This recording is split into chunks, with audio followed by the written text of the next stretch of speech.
On va commencer la semaine assez fort.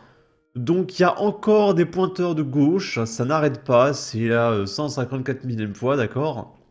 C'est le photographe Bernard Faucon et un ancien journaliste de Libération. De toute façon, je pense que être un pointeur, c'est nécessaire sur le CV pour être chez Libération, hein. Ils sont visés par des plaintes pour pointage sur des personnes un petit peu trop jeunes. Et ils ont pris 3 plaintes. Et du coup, l'enquête est en cours.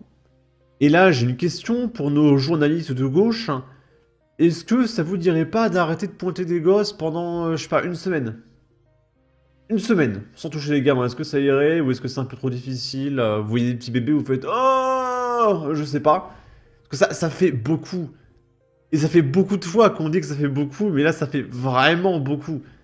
Qui, chez Libération, n'a pas mis une main sur un gosse? Je sais pas. Honnêtement, je ne sais plus à force. Ça, c'est assez spécial. Donc c'est Joe Biden qui a gracié son fils Hunter Biden avant de quitter la Maison Blanche. Parce que le président de la République a la capacité d'offrir la grâce présidentielle à qui il veut. Et du coup, s'il y a papa, le gamin, le neveu, la voisine, le cousin, etc. qui a un problème, ah bah grâce présidentielle, voilà, il a plus rien. Je fais ce que je veux, je suis le président. Il n'y a pas ça en France, hein. La grâce présidentielle, c'est qu'en Amérique. Et du coup, bah ça y est, Hunter Biden, il est libre, grâce présidentielle de papa. C'est beau la gauche. Hunter Biden, condamné dans des affaires de détention illégale d'armes à feu et de fraude fiscale, attendait de connaître sa peine dans ces deux dossiers. Un pardon présidentiel de papa avant de quitter le bureau ovale. Mais ça devrait même pas exister. À quelques semaines... Il y a clairement un conflit d'intérêts en fait. Donc comment tu peux valider ça? Oui mais c'est le chef au pouvoir. Donc qui peut l'engueuler? À quelques semaines de la fin de son mandat, Joe Biden a gracié son fils Hunter Biden dimanche 1er décembre. L'ex-avocat et l'homme d'affaires de 54 ans avait plaidé coupable de fraude fiscale devant un tribunal de Los Angeles en septembre, ce qui lui avait évité un procès. Le fils cadet de Joe Biden avait aussi été reconnu coupable, plus tôt dans l'année, d'avoir menti sur son addiction aux stupéfiants lors de l'achat d'une arme, un délit dans l'état du Delaware, le fief des Biden. Hunter Biden, aujourd'hui reconverti dans la peinture, attendait encore de savoir de quelle peine il écoperait dans chacun de ses dossiers. Il risquait jusqu'à 17 ans de prison pour fraude fiscale et 25 ans pour détention illégale d'armes à feu. Ses avocats ont soutenu que c'était uniquement parce qu'il était le fils du président qu'il avait été traduit en justice. Et du coup, s'il tue quelqu'un, est-ce que Biden il peut faire grâce présidentielle? Oui, c'est bon, je fais ce que je veux. Parce que là, je pense qu'il s'en fout parce qu'il a perdu le pouvoir. Donc il fait, vas-y, avant de partir, tiens, la grâce présidentielle de papa, et on n'en parle plus, voilà. C'est génial. Et il y a ce tweet qui remonte du 1 juin 2024 de Joe Biden qui nous dit « Personne n'est au-dessus des lois ». Et du coup, il s'est pris une note de la communauté très récemment, du 1 décembre. Joe Biden a gracié son fils Hunter Biden le 1er décembre 2024, ce qui fait qu'il est littéralement au-dessus des lois, en pardonnant son fils pour de multiples crimes, etc., etc. Joe Biden a montré quelque chose de très clair, c'est que factuellement, il est au-dessus des lois. Voilà. C'est la gauche, j'adore la gauche. Et en parlant de la gauche, sur LCI, il y a... Alors vous le savez, il y a Michel Barnier là, dans la soirée. Il va sauter. Et du coup, il y a la LFI qui se voit déjà nouveau président de la République. Voilà, présidentielle anticipée, on va faire l'union de la gauche, etc. Et là, ils veulent le pouvoir. Là, c'est... ils n'en peuvent plus. Et ils disent que la France a besoin d'une femme au pouvoir. On veut une femme au pouvoir, hein, pour l'égalité, tout ça, ok?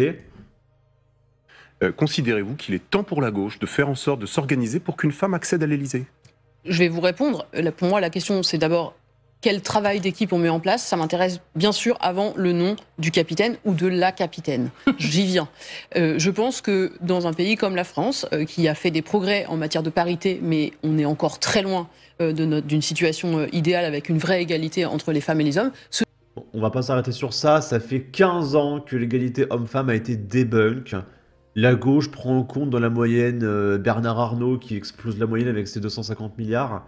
Mais à poste égal, il n'y a pas de différence de salaire. Hein.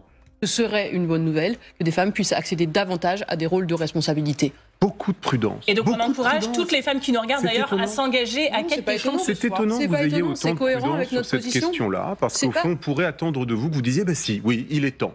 Mais je Il pense est qu'on temps. n'est pas des personnes Mais du vous ne moi dites pas je ça. et du moi d'abord, vous le savez. Et le sujet, évidemment, si Bon. on dit, nous on pense vraiment faut une femme, un Lucie faut une femme, vous voyez ce que ça va déclarer derrière. Bah, pourquoi Donc nous ce qu'on dit c'est que oui, il faut plus de femmes en politique et à tous les niveaux. Et si les femmes nous regardent et qu'elles ont envie mais qu'elles n'osent pas, on leur dit, osez, engagez-vous, on vous attend et on prendra Marine. soin de vous.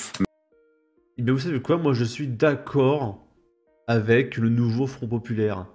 On veut une femme au pouvoir. Et c'est pourquoi, en 2027, je vous propose qu'on vote tous ensemble pour Marine Le Pen. Voilà. Et oui, ça fait des années qu'on vote Marine Le Pen. On n'a pas attendu la gauche pour voter pour une femme. Et c'est vous qui faites barrage à l'élection d'une femme au pouvoir. Est-ce que vous seriez pas un petit peu misogyne, le nouveau Front Populaire? Je sais pas.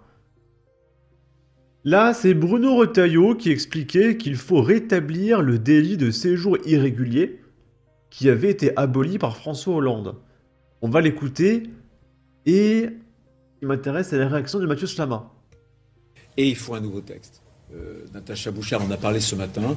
J'estime, par ailleurs, qu'il faut rétablir ce que François Hollande avait supprimé en 2012, c'est-à-dire le délit de séjour irrégulier.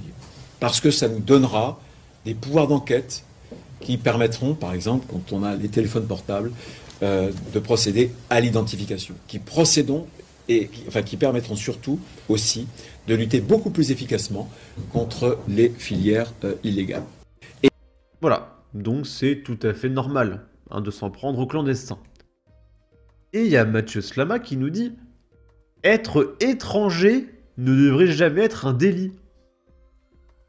Alors plutôt que de répondre à se demeurer, on va regarder la note de la communauté. Être étranger n'est pas un délit.